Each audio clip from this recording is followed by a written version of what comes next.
ইংরেজি খবর ঢাকা কেন্দ্র থেকে রিলে করে শোনানো হলো বাংলাদেশ বেতার সিলেট। এবারে শুনবেন স্থানীয় বাংলা খবর। আসসালামু আলাইকুম। আজ রোববার ২রা অগ্রহায়ণ ১৪ই জমাদিউল আওয়াল ১৭ই নভেম্বর। বাংলাদেশ বেতার সিলেট সংবাদ পড়ছি রিফাত আরা।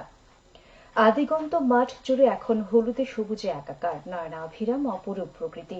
সোনালী ধানের প্রাচুর্য, আনন্দধারায় ভাসছে কৃষকের মন প্রাণ। বাড়ির উঠোন ভরে উঠবে নতুন ধানের গন্ধে। এসেছে অগ্রহায়ণ, হিম হিম হেমন্ত দিন।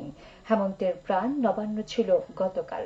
বাঙালির প্রধান অন্য আমন ধান কাটার মাহেন্দ্র সময়। কৃষিভিত্তিক সভ্যতার পুরো ভাগে থাকা এই নবান্ন উৎসব অনাদিকাল থেকে বাঙালির জীবন অধিকার করে আছে।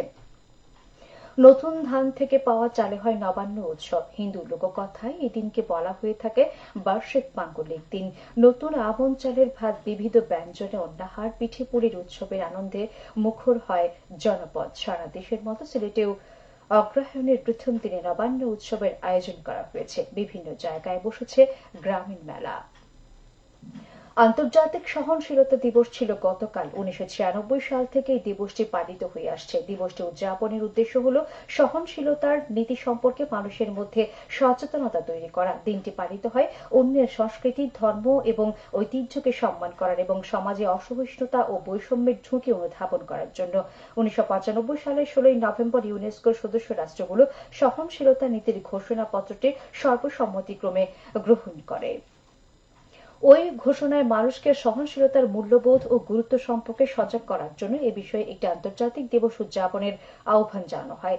সে অনুযায়ী জাতিসংঘের সাধারণ পরিষদ ১৯৯৬ সালে প্রস্তাব গ্রহণের মাধ্যমে ১৬ই নভেম্বরকে আন্তর্জাতিক সহনশীলতা দিবস হিসেবে ঘোষণা করে। এই উপলক্ষে সিলেটে আয়োজন করা হয় নানা কর্মসূচি। এসব কর্মসূচির মধ্যে ছিল র্যালি, আলোচনা সভা ও সচেতনতামূলক প্রচার।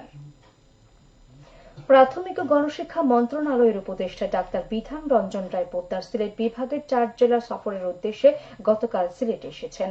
আজ সকালে তিনি বিভাগীয় কর্মকর্তাদের সঙ্গে মতবিনিময় করবেন। পরে প্রাথমিক শিক্ষা উন্নয়নের করণীয় বিষয়ে মাঠ প্রশাসনের কর্মকর্তাদের সঙ্গে মতবিনিময় করবেন। দুপুরে তিনি একটি কর্মশালায় উপস্থিত থাকবেন। বিকেলে নগরের পিটিআই পরিদর্শন করবেন। এছাড়া সফরকালে উপদেষ্টা সুনামগঞ্জ, মৌলভীবাজার ও হবিগঞ্জ জেলার বিভিন্ন সরকারি কর্মসূচিতে অংশ নেবেন।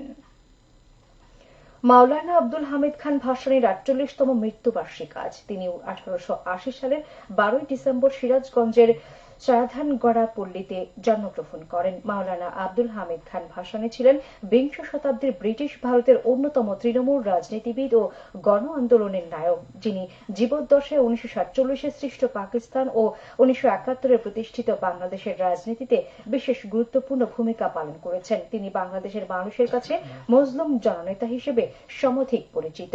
১৯৭৬ খ্রিস্টাব্দে ১৭ই নভেম্বর ঢাকা মেডিকেল কলেজ হাসপাতালে তিনি মৃত্যুবরণ করেন। ভাষা আন্দোলনে বিশেষ অবদানের জন্য ২০০২ সালে তিনি মরণোত্তর ২১ পদকে ভূষিত হন। মাওলানা ভাসানী ফাউন্ডেশনের উদ্যোগে তার মৃত্যুবার্ষিকী উপলক্ষে নানা কর্মসূচি গ্রহণ করা হয়েছে। নগরের কেন্দ্রীয় মুসলিম সাহিত্য সংসদের সাহিত্য আসর কক্ষে আজ বিকেলে অনুষ্ঠিত হবে আলোচনা সভা।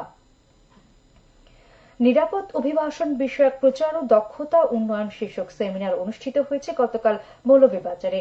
সকালে এম সাইফুর রহমান অডিটোরিয়ামে অনুষ্ঠিত সেমিনারে প্রধান অতিথি ছিলেন অর্থনীতিবিদ ও উন্নয়ন বিশেষজ্ঞ ডক্টর কাজী খলিকুজ্জামান আহমদ। এতে বিদেশ যাত্রী, বিদেশ ফেরত ও বিদেশ যাত্রায় উৎসাহী নারী পুরুষ সহ নানা শ্রেণী ও পেশার লোক অংশ নেন। জেলা কর্মসংস্থান ও জনশক্তি অধিদপ্তর, জেলা প্রবাস ফেরত ক্ষতিপূরণ আদায় পরিষদ ও জেলা প্রবাসী কল্যাণ সমিতি যৌথভাবে এর আয়োজন করে।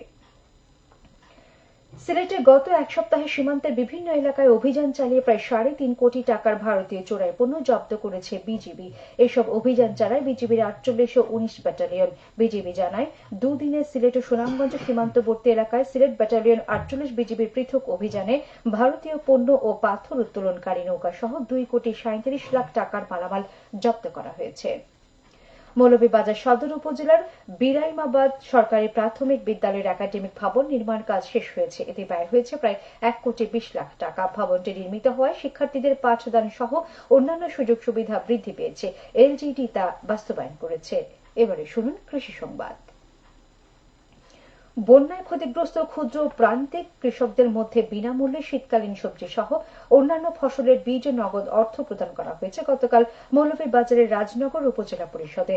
উপজেলার 8টি ইউনিয়নের 1120 জন কৃষকের প্রত্যেককে এই সময় 1 একর সমপরিমাণ জমি চাষের জন্য উচ্চ ফলনশীল বিভিন্ন জাতের সবজি, গম, ভুট্টা, সরিষা, সূর্যমুখী ও চীনাবাদামের বীজ এবং নগদ 1000 টাকা করে প্রদান করা হয়। কৃষি সম্প্রসারণ অধিদপ্তর এই উদ্যোগ নেয়।